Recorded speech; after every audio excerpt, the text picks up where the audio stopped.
Buenas noches, mi nombre es Alberto Barroso. Les vengo a hablar sobre el seminario 2 y a tocar el tema del impacto del mal drenaje y la inundación en la producción vegetal. Para iniciar, primero tenemos que explicar que la limitación hídrica ¿qué es limitación hídrica por mal drenaje o inundación? Se refiere a la restricción en el crecimiento y la productividad de los cultivos causados por el exceso de agua. Esto normalmente ocurre cuando el agua permanece en exceso en la zona radicular y también este exceso provoca un anegamiento y que reduce la disponibilidad del oxígeno en el suelo. Y ya al ocurrir eso, ya el suelo queda saturado, que esto se traduce como un estrés hídrico inverso. Ahora, el drenaje adecuado del suelo es un factor esencial como para todo, que es el desarrollo saludable de los cultivos o el desarrollo o para un buen desarrollo de planta. Esto nos va a garantizar el equilibrio entre lo que es el agua y el aire en los poros del suelo o en los espacios que existen en el suelo. También nos va a garantizar nutrientes en la rizósfera. Este proceso se ve afectado por las deficiencias en el drenaje o inundaciones recurrentes. ¿Qué pasa exactamente? Primero se generan condiciones de anegamiento y que esto a su vez limitan la oxigenación de las raíces. Mayormente esto favorece la proliferación de patógenos y reduce la disponibilidad de nutrientes. En consecuencia, ¿qué es lo que ocurre? En consecuencia ocurre que los sistemas agrícolas o pequeños productores están expuestos a un mal drenaje y enfrentan pérdidas significativas en rendimiento, en calidad y producción vegetal. Además, estos incrementos en los costos también, los costos de manejo y recuperación. Este es un problema que se viene dando que no solo compromete la fisiología de las plantas, sino que también compromete la sostenibilidad del suelo como tal. Y obviamente nos va a perjudicar con la soberanía alimentaria de las comunidades. Entonces, para hablar del impacto que ocurre ahí, vamos a hablar sobre los cambios químicos que ocurren en suelos saturados. Recordemos que suelos saturados son todos aquellos en los que el suelo tiene en lo que el suelo, en sus espacios vacíos o entre las partículas, están completamente llenos de agua y sin presencia de aire. Cuando ocurre eso, ya tenemos un suelo saturado. Entonces, para explicar esos cambios bioquímicos en el suelo, tenemos que hablar sobre el descenso del potencial redox. Cuando hablamos del descenso potencial redox, el potencial redox no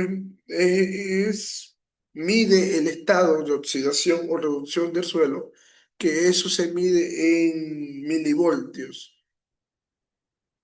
Entonces, ¿qué ocurre en ese descenso? De condiciones aeróbicas a anaeróbicas ocurre ese proceso.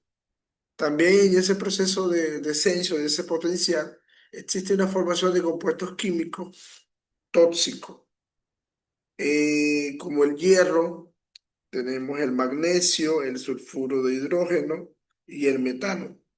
Entonces ocurren esas interacciones químicas que, que con ese descenso permiten que esas condiciones se manifiesten. Entonces vienen a ser tóxicas todos esos compuestos químicos. Entre ellas, el hierro libera se libera el hierro soluble y puede ser tóxico para las raíces y altera la absorción del fósforo. También existe alteraciones de nutrientes, ocurre lo que llamamos la desnitrificación, no es más que pérdida de nitrógeno. En ese proceso, las bacterias se convierten en nitrato o en gases y se pierden en la atmósfera. También está ligado a que el fósforo puede liberarse en exceso y aumentando así el riesgo de la eutrofización de agua cercana.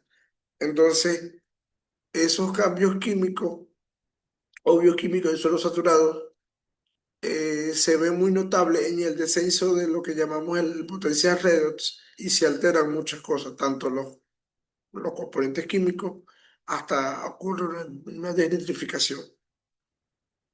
También ocurren cambios microbiológicos que son en suelos saturados, como qué ocurre cuando pasan esos cambios. Proliferan bacterias anaeróbicas como los Clostridium y los desulfovibrios. También existen reducciones de microorganismos beneficiosos, se ven afectadas y por lo tanto ese desarrollo no es normal de los microorganismos beneficiosos, como son las micorrizas y las rizobacterias. También ocurre una acumulación de ácidos orgánicos que tiende a la toxicidad radicular. También existen lo que llamamos diseño de sistema de drenaje. Cuando hablamos de diseño de sistema de drenaje, hablamos más que todo de profundidad y esparcimiento. Ese diseño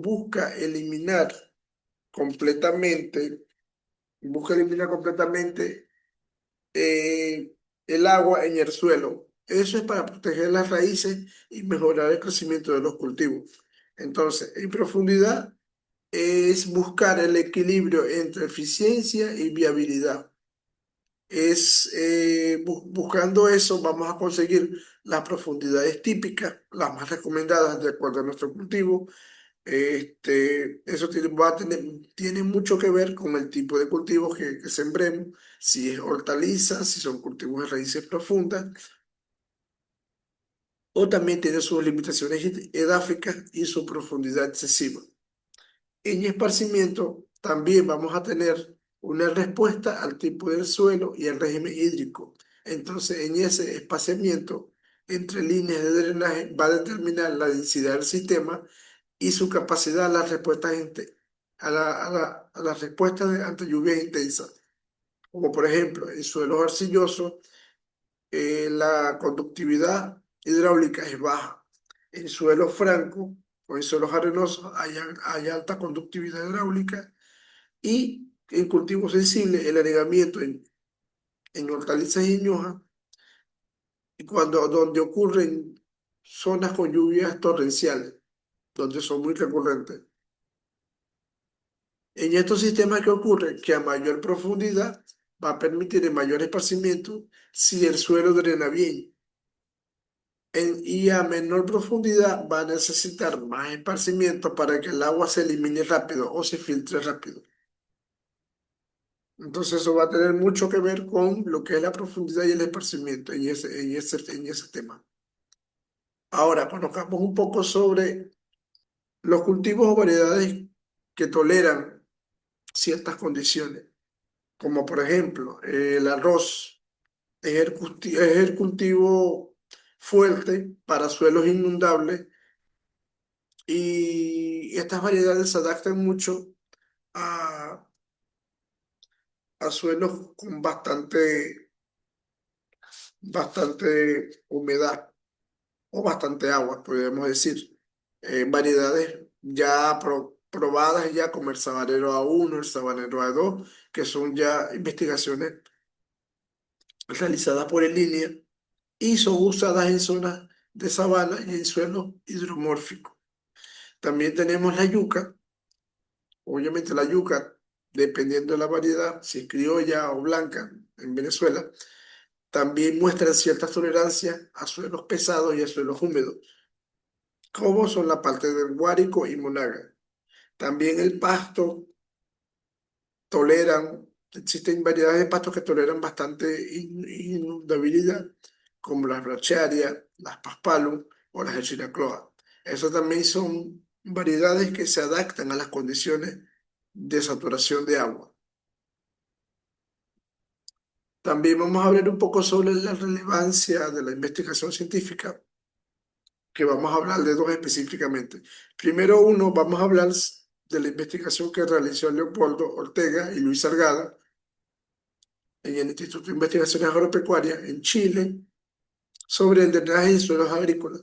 Ellos realizaron una investigación con el objetivo de analizar los problemas derivados del mal drenaje del suelo agrícola y sus efectos en la productividad, teniendo como relevancia de sus principales hallazgos el mal drenaje que provoca encharcamiento y la falta de oxigenación en las raíces, que se incremente la incidencia de enfermedades fúngicas y limite el crecimiento de cultivo. También los agricultores suelen evitar estos suelos o recurrir a cultivos de ciclos cortos, lo que les restringe la diversidad de la productividad por las condiciones ya que tienen ellos de, de saturación del suelo. Y como conclusión de este estudio, la falta de drenaje adecuado es un factor crítico que disminuye el rendimiento agrícola y compromete la sostenibilidad en sistemas productivos. Esto es en el primer estudio que se hizo. En el segundo estudio también se evaluó la evaluación estacional de riesgo por inundación en zonas agrícolas. Este estudio lo hizo Beatriz Edith Vega Serrano y Ramón Domínguez en la Universidad Autónoma de Campeche, en México. Ellos tuvieron como objetivo principal evaluar el riesgo de inundación en áreas agrícolas y su impacto en la producción vegetal, obteniendo hallazgos muy importantes sobre de que las inundaciones estacionales generan pérdidas directas al cultivo y se alteran en la estructura del suelo. También se identifican zonas agrícolas altamente vulnerables donde el exceso de agua reduce la productividad y aumenta el costo de recuperación. Eso es un impacto muy grande que ha tenido en todas las zonas que donde ocurren, o por lo menos donde existen suelo saturado, nos va a restringir un poco cambiar de cultivo o por lo menos y la inversión que aumenta el costo en su recuperación. También este estudio propone el uso de modelos hidrológicos en sistemas de monitoreo para anticipar daños y diseñar estrategias a la mitigación o para luchar contra este impacto. Y que las inundaciones son una amenaza creciente para la agricultura y es esencial para proteger, y que esa gestión de riesgo hídrico es esencial para proteger la producción vegetal. Es por eso que ambos coinciden que el exceso de agua en el suelo reduce la productividad agrícola y exige estrategias de manejo y prevención para garantizar la seguridad agroalimentaria. Y ya con esto concluimos lo que es la explicación sobre el impacto del mal drenaje e inundación en la producción. Gracias.